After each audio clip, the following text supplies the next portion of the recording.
Good morning students, MKH video series में आपका स्वागत है। इस वीडियो में हम 10th क्लास का न्यू चैप्टर स्टार्ट कर रहे हैं जो है हमारे पास थर्ड चैप्टर, और इसका नाम है दो चरों वाली रैखिक समीकरण युग्म। तो पहले हम चैप्टर को स्टार्ट करने से पहले हम इसका कुछ बेसिक सीखेंगे। तो बेसिक में हमें जैसे नाम दिया है इसने, दो चरों वाली का मतलब है कि इसमें दो चर होंगे। रैखिक समीकरण का मतलब है कि एक रैखिक समीकरण होगी, इसका हम ग्राफ बनाएंगे तो ये एक सरल रेखा बनेगी और इसमें चर की जो अधिकतम घात है वो कितनी होगी, एक होगी। युग्म का मतलब है कि यहाँ पे हमारे पास होगा जोड़ा दो समीकरणों का। तो इसको हम पढ़ेंगे पहले। तो दो चरों वाली जो रैखिक समीकरण होती है, दो चरों वाली रैखिक समीकरण, इसका हमारे पास जो मानक रूप है वो होता है, व्यापक रूप बोल सकते हैं, मानक रूप बोल सकते हैं, ax plus b y plus c बराबर 0। यानी कि x का गुणांक a, y का गुणांक b, अचर पद को c से लिखते हैं। ये हमारे पास क्या है, ये है दो चरों वाली रैखिक समीकरण का मानक रूप। अब इसने कहा है युग्म के बारे में, तो दो चरों वाली रैखिक समीकरण युग्म, रैखिक समीकरण युग्म, इसका मानक रूप क्या बनेगा, इसका मानक रूप आ जाएगा a1x plus b1y plus c1 is equal to 0, a2x plus b2y plus c2 बराबर 0। ये हमारे पास दो समीकरणें हैं। इन दो समीकरणों के बारे में हमें पढ़ना है इस पूरे चैप्टर में। तो यहाँ पे हमारे पास इन दो समीकरणों के लिए जब हम ग्राफ बनाएंगे तो हमारे पास जो ग्राफ आएगा, दो रेखाएं जो बनेगी उनकी तीन कंडीशन बन सकती हैं। पहली कंडीशन क्या बन सकती है कि वो जो दोनों रेखाएं हैं वो एक दूसरे को काट सकती हैं एक बिंदु पर। दूसरी कंडीशन क्या बन सकती है कि दोनों रेखाएं कहीं मिले ही नहीं, यानी कि दोनों रेखाएं क्या हो जाएं, समांतर रेखाएं। तीसरी कंडीशन बन सकती है कि दोनों रेखाएं एक दूसरे के ऊपर ही हों। तो ये हमारे पास जो तीन कंडीशन बन रही हैं, इन तीनों कंडीशन के बेस पर हमें इसे डिवाइड करना है, इनके हल ज्ञात करने हैं। तो यहाँ पे हमारे पास जब एक दूसरे को काटती हैं रेखाएं, इन्हें हम बोलते हैं प्रतिच्छेदी रेखाएं। क्या बोलेंगे इन्हें, प्रतिच्छेदी रेखाएं। जब ये दोनों एक दूसरे से कहीं मिलती नहीं हैं तो इनको हम क्या बोलते हैं, इनको हम बोलते हैं समांतर रेखाएं। उसके बाद में जब ये रेखाएं एक दूसरे के ऊपर ही होती हैं तो इसको हम क्या बोलते हैं, संपाती रेखाएं। अब ये हमारे पास तीनों प्रकार की रेखाएं हैं। जब हम ग्राफ बनाएंगे तो दोनों रेखाएं अगर एक दूसरे को काटती हैं तो प्रतिच्छेदी रेखाएं, समांतर हैं तो समांतर रेखाएं, और एक दूसरे के ऊपर हैं तो क्या बन जाएंगी, वो संपाती रेखाएं बन जाएंगी। अब ये इसमें एक चीज और पूछता है ग्राफ बनाने के बाद कि इनके जो हल हैं वो किस प्रकार के हैं, हल कितने हैं। तो हल क्या होता है इन दोनों समीकरणों के लिए, दो चरों वाली रैखिक समीकरण युग्म के लिए, जहां ये दोनों रेखाएं एक दूसरे को मिलती हैं उस बिंदु को हम बोलते हैं इन दोनों समीकरणों का हल। यानी कि दोनों रेखाओं का जो उभयनिष्ठ बिंदु है वही उनका हल कहलाता है। अब यहाँ पे अगर हम देखें तो इन दोनों में उभयनिष्ठ बिंदु कितने हैं, एक हैं, इसलिए इनका क्या होता है, एक ही हल होता है, या हम इसे अद्वितीय हल भी बोल देते हैं। यहाँ पे उभयनिष्ठ बिंदु कितने हैं, कोई बिंदु नहीं है, तो ये हमारे पास क्या हो जाएगा, ये यहाँ पे लिख देंगे कोई हल नहीं।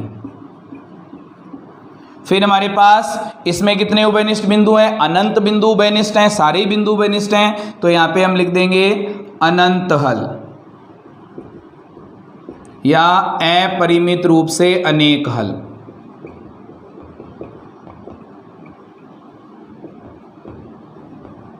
ये हमारे पास जब ग्राफ बनाएंगे तो उनके आधार पर इन जो हल हैं उनको बता सकते हैं कि इसमें एक ही हल है, कोई हल नहीं है, या इसमें अनंत हल हैं।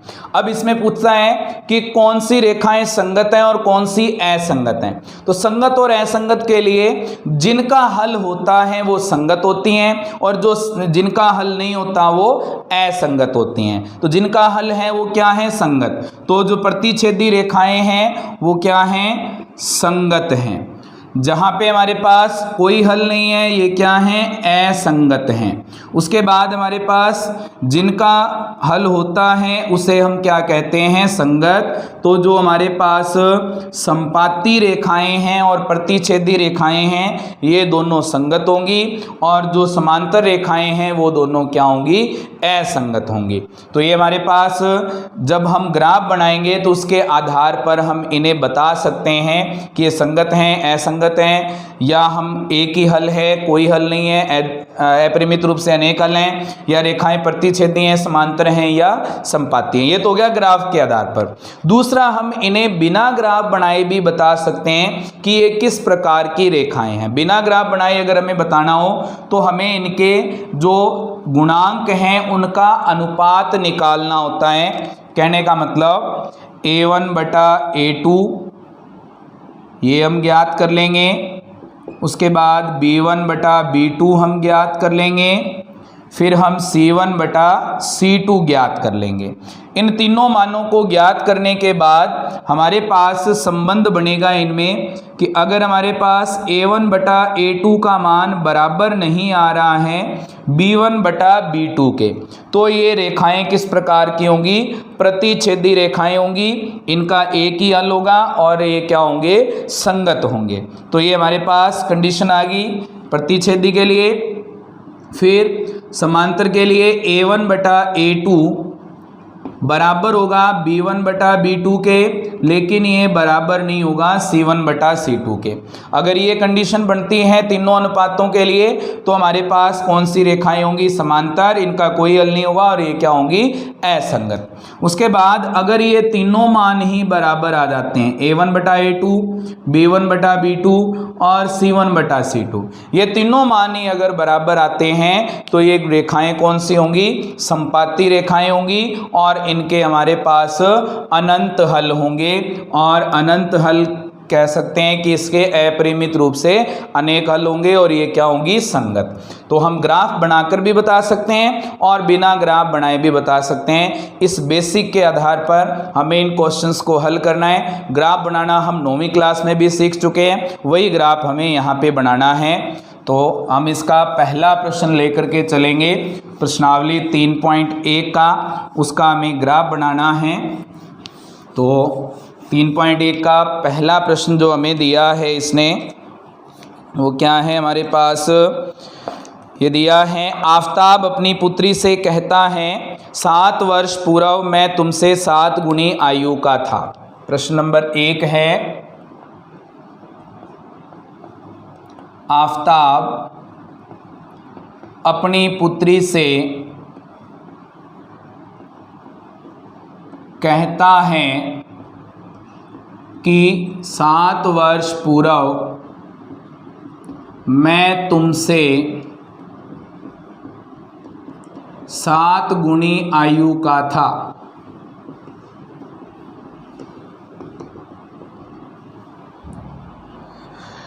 अब से 3 वर्ष बाद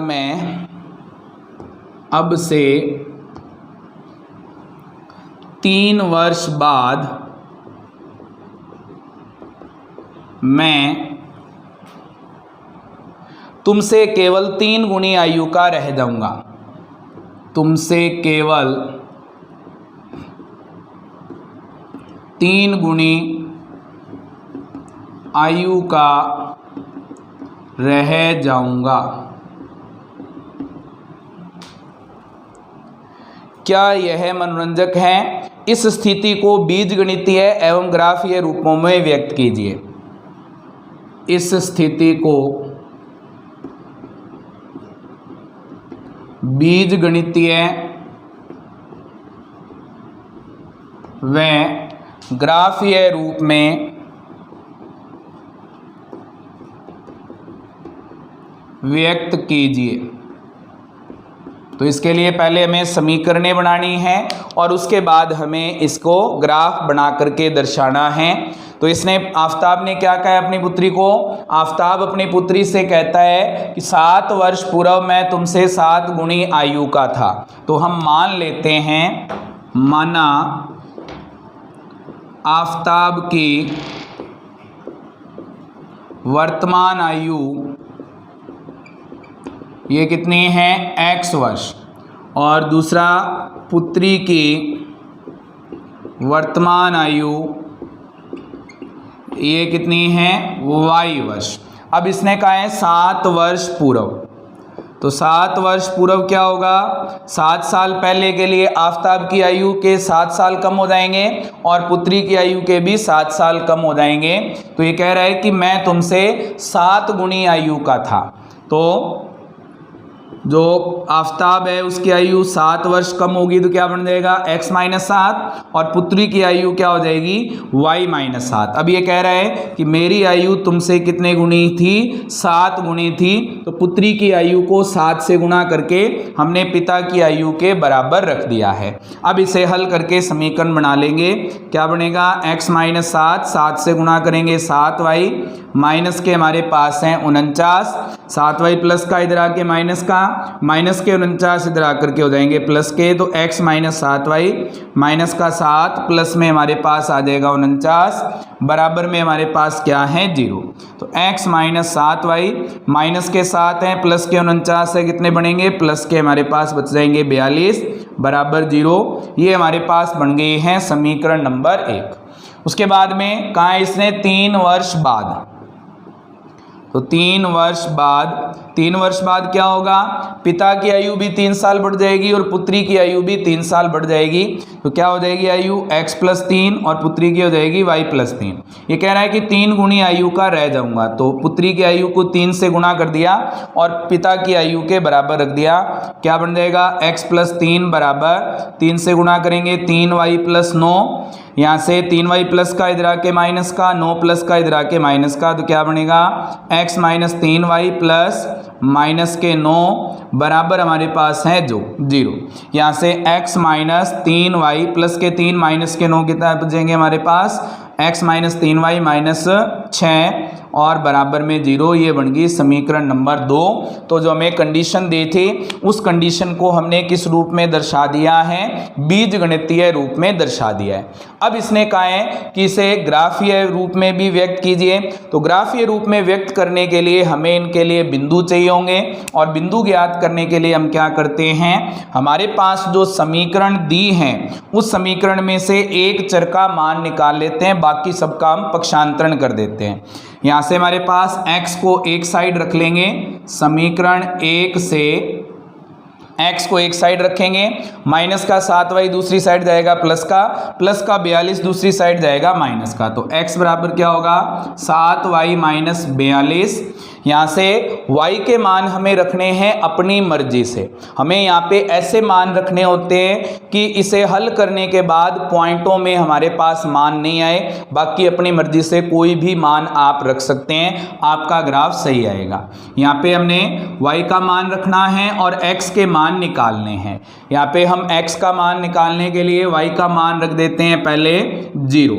तो y बराबर हमने रखा 0, तो x का मान कितना आएगा? ये आ जाएगा x बराबर 7 गुणा 0 माइनस 42। x बराबर 0 माइनस 42 कितने आ जाएंगे? माइनस के 42। उसके बाद हम यहाँ से y का मान रख देते हैं कितना? y का मान रख देंगे हम 3। y का मान 3 रखेंगे तो क्या बनेगा? x बराबर 7 गुणा 3 माइनस 42। ये हो जाएगा हमारे पास 21 माइनस 42 कितना आएगा? माइनस का 21। x का मान आ गया। y का मान रखने के बाद फिर हम y का मान रख देते हैं 6। y का मान 6 रखेंगे तो x का मान कितना आएगा? 7 गुणा 6 माइनस 42। x बराबर 42 माइनस 42, ये कितना आ जाएगा? 0। तो हमें 3 बिंदु निकालने हैं प्रत्येक समीकरण के लिए, ग्राफ बनाने के लिए। तो यहाँ से हमारे पास एक सारणी बनेगी x और y के मानों की, 3 मानों की। तो ये हमने सारणी बना ली है पहली समीकरण के लिए x और y में। पहले हमने y का मान क्या रखा 0, x का मान कितना आया -42, फिर हमने y का मान रखा कितना 3 और x का मान कितना आया -21, फिर हमने y का मान रखा 6 और x का मान कितना आया 0। तो ये हमारे पास 3 बिंदु आ गए हैं पहले समीकरण के लिए। अब हम इसकी दूसरी समीकरण लेंगे। समीकरण 2 से क्या बनेगा? समीकरण 2 से, समीकरण 2 है हमारे पास x - 3y - 6, x को एक साइड रख लेंगे, बाकी सभी का पक्षांतरण कर देंगे। क्या बनेगा? x बराबर माइनस का 3y है प्लस का हो जाएगा, माइनस का 6 है वो भी क्या हो जाएगा प्लस का। यहाँ पे y के मान रखेंगे और x के मान यहाँ से ज्ञात करेंगे। तो यहाँ से y बराबर हम रख लेते हैं 0, तो x का मान कितना आएगा 3 गुणा 0 प्लस 6, ये आ जाएगा 0 प्लस 6 बराबर 6। तो x का मान कितना आ गया 6। फिर हम y का मान रख लेते हैं, y बराबर 1 मान रखेंगे, क्या आएगा x बराबर 3 गुणा 1 प्लस 6, कितने आ जाएंगे 3 प्लस 6 बराबर 9। x का मान 9 आ गया। फिर y का मान हम रख लेते हैं कितना, ये रख लेंगे हम y का मान 3 रख लेते हैं, कितना आएगा x बराबर 3 गुणा 3 बराबर प्लस में हमारे पास है 6, कितना बनेगा 3 गुणा 3 कितने हो जाएंगे 9 और 6 हमारे पास कितने हो जाएंगे 15। तो ये हमारे पास x और y के मान आ गए हैं। इसमें भी एक सारणी बन जाएगी और इस सारणी के भी मान हम रखेंगे इसमें। तो हमारे पास x और y में x के मान हमारे पास हैं कितने, पहले y का मान क्या रखा है 0, x का मान कितना है हमारे पास 6, फिर y का मान रखा है हमने 1, तो x का मान कितना आया है 9, फिर y का मान हमने रखा है 3, x का मान आया है 15। तो ये हमारे पास इसके लिए सारणियाँ बन गई हैं। अब इन सारणियों के आधार पर हमें बनाना है इनका ग्राफ। तो ग्राफ बनाएंगे इसका। तो ग्राफ बनाने के लिए हमें अक्ष चाहिए होंगे, इसके अक्ष हम खींच लेंगे। ये हमारे पास है ऊर्ध्वाधर अक्ष y अक्ष और ये हमारा है क्षैतिज अक्ष जिसे हम बोलते हैं x अक्ष। यहाँ से ये बनेगा x अक्ष, ऋणात्मक मान इसका आ जाएगा x डैश अक्ष, ये है y अक्ष और ये हमारे पास बन जाएगा y डैश अक्ष। यहाँ से आ जाएगा 0। पहले हमें पैमाना मानना है, तो मानना पैमाना x अक्ष पर 1 सेंटीमीटर बराबर, x के मान कहाँ तक हैं 42 तक हैं, तो अंतर ले लेंगे हम 10 का, क्या आएगा हमारे पास 10 वर्ष। उसके बाद में y अक्ष पर 1 सेंटीमीटर बराबर 6 तक पहुंचना है, ये आ जाएगा 1 वर्ष। अब इसके मान रखेंगे, x अक्ष पर हमने अंतर लिया 10 का, तो क्या आ जाएगा 10, ये आ जाएगा 20, ये आ जाएगा 30, 40 और ये बनेगा 50। यहाँ पे क्या आएगा माइनस का 10, माइनस के 20, माइनस के 30, माइनस के 40 और माइनस के 50। यहाँ से ऊपर की तरफ ये y अक्ष पे मान कितना कितना लेना है, 1 का अंतर, क्या आएगा 1, 2, 3, 4, 5, 6 और ये हमारे पास है 7। उसके बाद माइनस में माइनस का 1, माइनस के 2, माइनस के 3, माइनस के 4 और माइनस के 5। यहाँ से हमें बिंदु दर्शाने हैं। पहले हम पहले समीकरण के लिए देखेंगे, x का मान है -42 और y का मान है 0। x का मान -42, जिसका मान 0 हो उसे देखने की ज़रूरत नहीं है। -42 का होगा 40 के बाद 2 लाइनें गिन लेंगे, तो जहाँ पर वो 2 लाइनें बनेगी वो बन जाएगा -42। तो पहला बिंदु आ गया हमारे पास। फिर x का मान है -21 और y का मान है 3। x का मान -21 क्या होगा 20 के बाद 1 लाइन, और y का मान 3 का होगा इस पॉइंट पर। तो यहाँ से हमारे पास लगभग इस पॉइंट पर बिंदु बन जाएगा। उसके बाद हमारे पास है x का मान 0 और y का मान 6।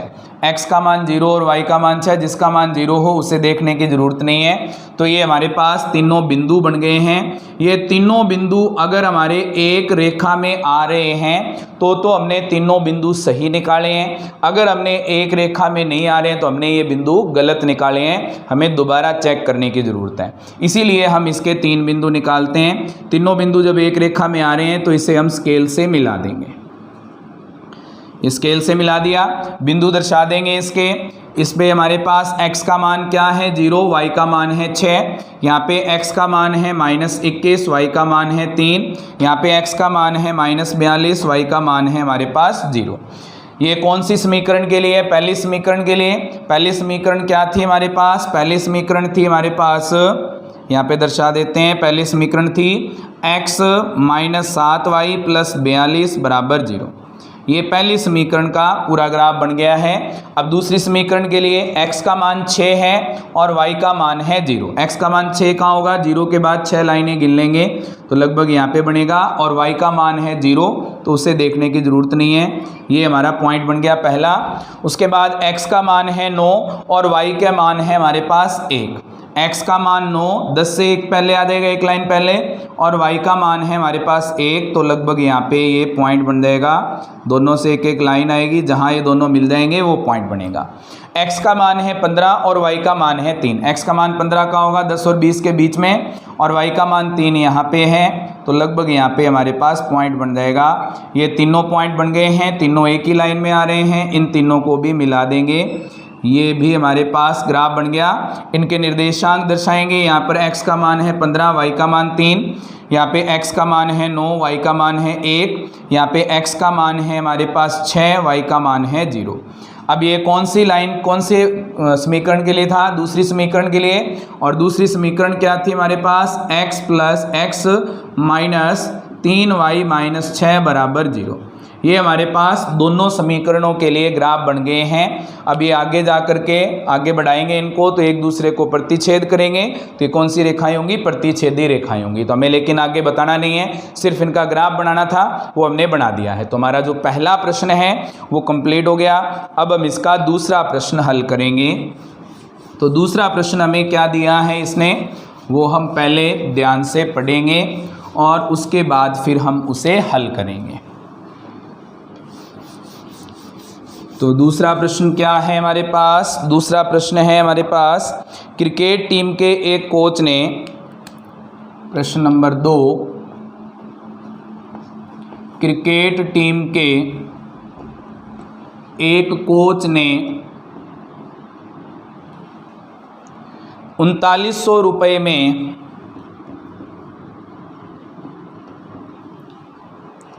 3 बल्ले और 6 गेंदें खरीदी। 3 बल्ले और 6 गेंदें खरीदी।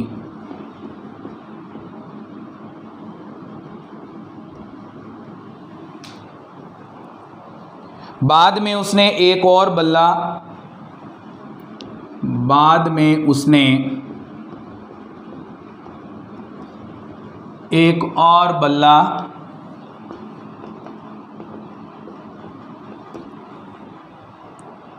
तथा उसी प्रकार की 3 गेंदें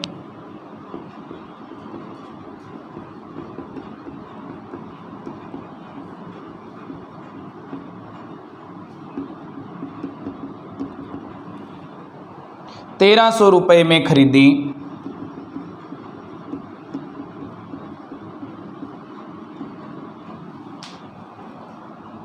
इस स्थिति को बीजगणितीय तथा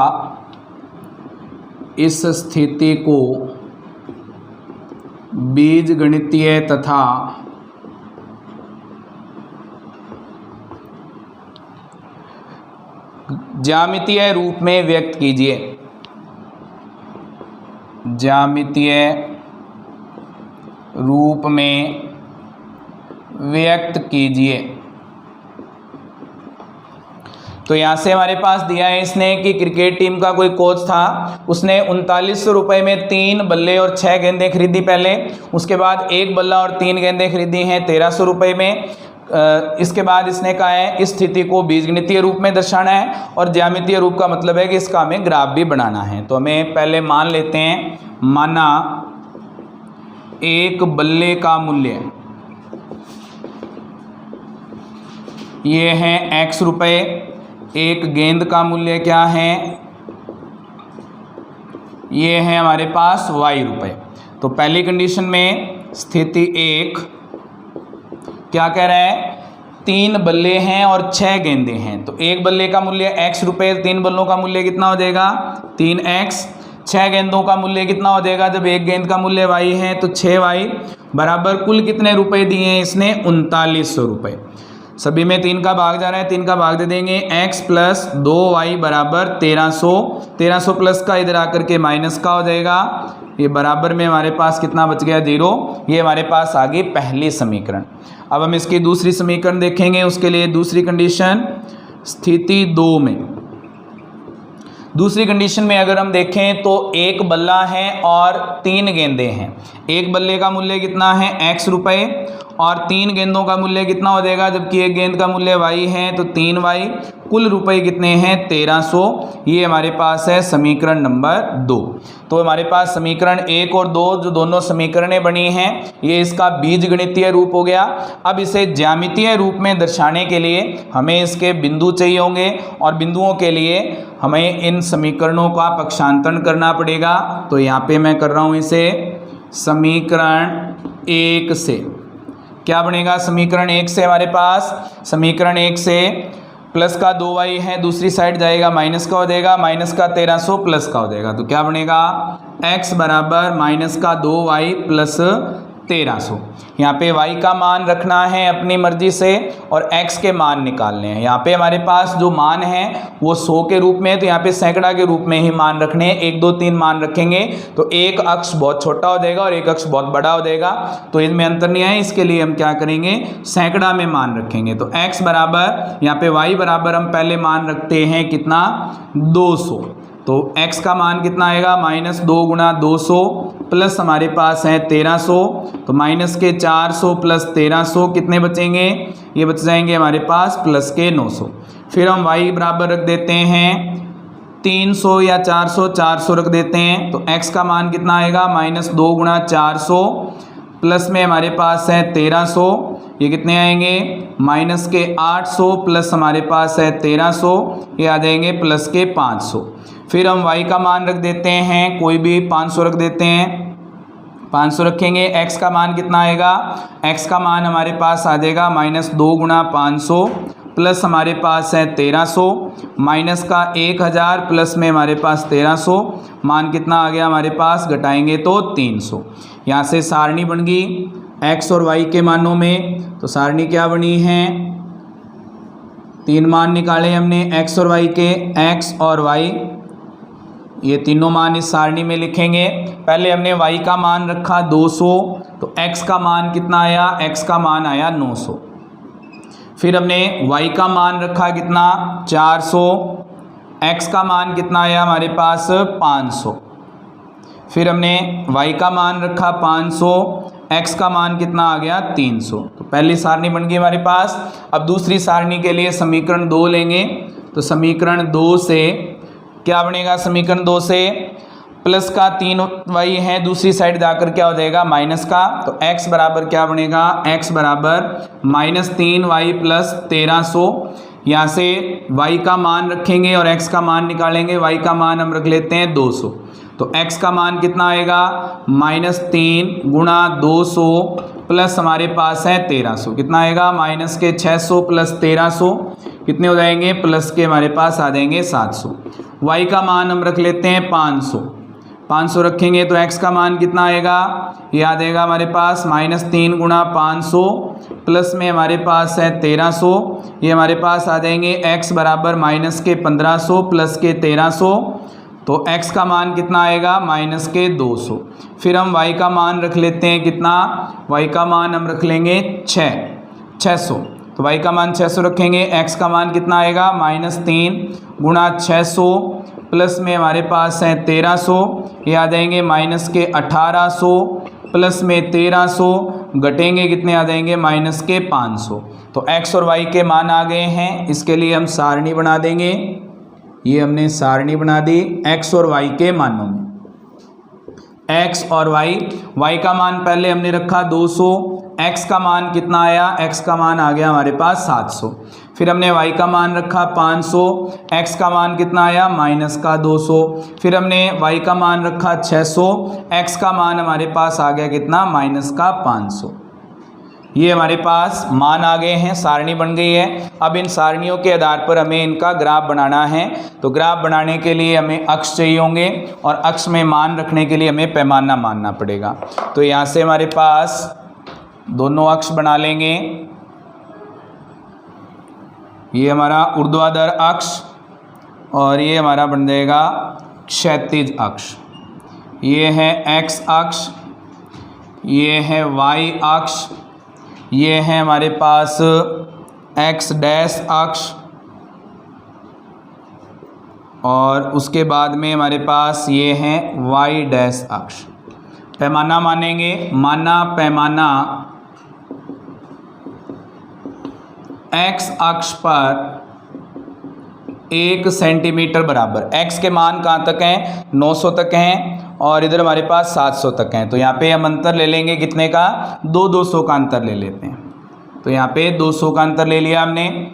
200 क्या है? यहाँ पे रुपए हैं। उसके बाद में वाई अक्ष पर 1 सेंटीमीटर बराबर क्या बनेगा?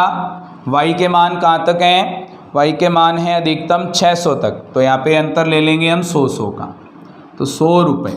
अब यहाँ पे मान रखेंगे, बीच में क्या आएगा? 0।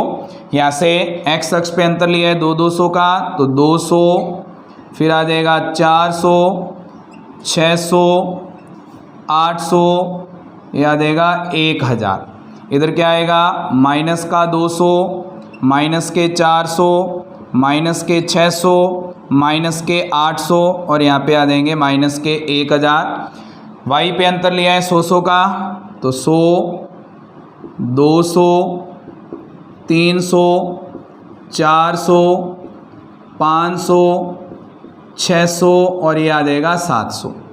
नीचे आएगा माइनस का 100, फिर माइनस के 200, माइनस के 300, माइनस के 400 और ये आ जाएगा माइनस का 500। अब यहाँ पे हम मान रखना है। मान रखने के लिए पहली सारणी में x का मान है 900 और y का मान है 200। तो x का मान 900 यहाँ पे 800 और 1000 के बीच में होगा। y का मान 200 है, दोनों से एक एक लाइन आएगी। जहाँ पर ये दोनों लाइनें मिल जाएंगी वहाँ पर पॉइंट बन जाएगा। पहला पॉइंट हो गया। x का मान है 500, y का मान है 400। x का मान 500 कहाँ होगा? 400 और 600 के बीच में, और y का मान कितना है? 400। दोनों से एक एक लाइन आएगी, जहाँ ये दोनों मिल जाएंगे वहाँ पर हमारे पास पॉइंट बन जाएगा। उसके बाद में x का मान है 300 और y का मान 500। 300 कहाँ होगा? 200 और 400 के बीच में, y का मान 500, लगभग यहाँ पे पॉइंट हमारा बन जाएगा। ये तीनों एक ही लाइन में आ रहे हैं, तीनों को हम मिला देंगे स्केल की सहायता से। ये हमारा लाइन बन गई। अब इसके लिए हमें मान दर्शाने हैं, निर्देशांक दर्शाने हैं। यहाँ पे x का मान था 900, y का मान था हमारे पास 200। यहाँ पे x का मान था 500, y का मान हमारे पास था 400। यहाँ पे x का मान है 300 और y का मान कितना है? 500। ये हमारा कौन सी समीकरण के लिए है? पहले समीकरण के लिए। तो इस ग्राफ को दर्शा देंगे, क्या बनेगा? x प्लस 2y माइनस के 1300 बराबर हमारे पास है 0। ये हमारी बन गई पहली समीकरण का ग्राफ। अब दूसरी समीकरण के लिए हमारे पास x का मान है 700 और y का मान 200। x का मान 700, 600 और 800 के बीच में आएगा, y का मान 200। दोनों से एक एक लाइन आएगी, जहाँ ये दोनों मिल जाएंगे वहाँ पर हमारे पास पॉइंट बन जाएगा। उसके बाद में x का मान है माइनस का 200 और y का मान है 500। x का मान -200, y का मान 500, लगभग यहाँ पे पॉइंट बनेगा हमारे पास। दूसरा पॉइंट आ गया। फिर x का मान है हमारे पास -500 और y का मान है 600। x का मान -500, 400 और 600 के बीच में, और y का मान है हमारे पास 600, लगभग यहाँ पे पॉइंट बन जाएगा। तीनों एक ही लाइन में आ रहे हैं, स्केल से इनको मिला देंगे। ये हमारे पास दूसरी समीकरण के लिए लाइन बन गई। अब इसके लिए बिंदु दर्शाएंगे। यहाँ पे x का मान है 700, y का मान है 200। यहाँ x का मान है माइनस का 200 और y का मान है 500। यहाँ पे x का मान है -500 और y का मान है 600। कौन सी समीकरण के लिए? दूसरी समीकरण के लिए। दूसरी समीकरण क्या थी? दूसरी समीकरण थी हमारे पास x plus 3y x plus 3y minus 1300 बराबर हमारे पास है 0। तो ये हमारी दूसरी समीकरण का भी ग्राफ बन गया है। तो हमारा जो दूसरा प्रश्न है वो कंप्लीट हो गया। इस वीडियो में हम इतने ही क्वेश्चन करेंगे, आगे वाला क्वेश्चन हम नेक्स्ट वीडियो में करेंगे। उम्मीद है कि आपको ये वीडियो पसंद आई होगी। फिर भी कोई चैलेंज है तो आप चैट बॉक्स में लिख करके बता सकते हैं। Thank you students.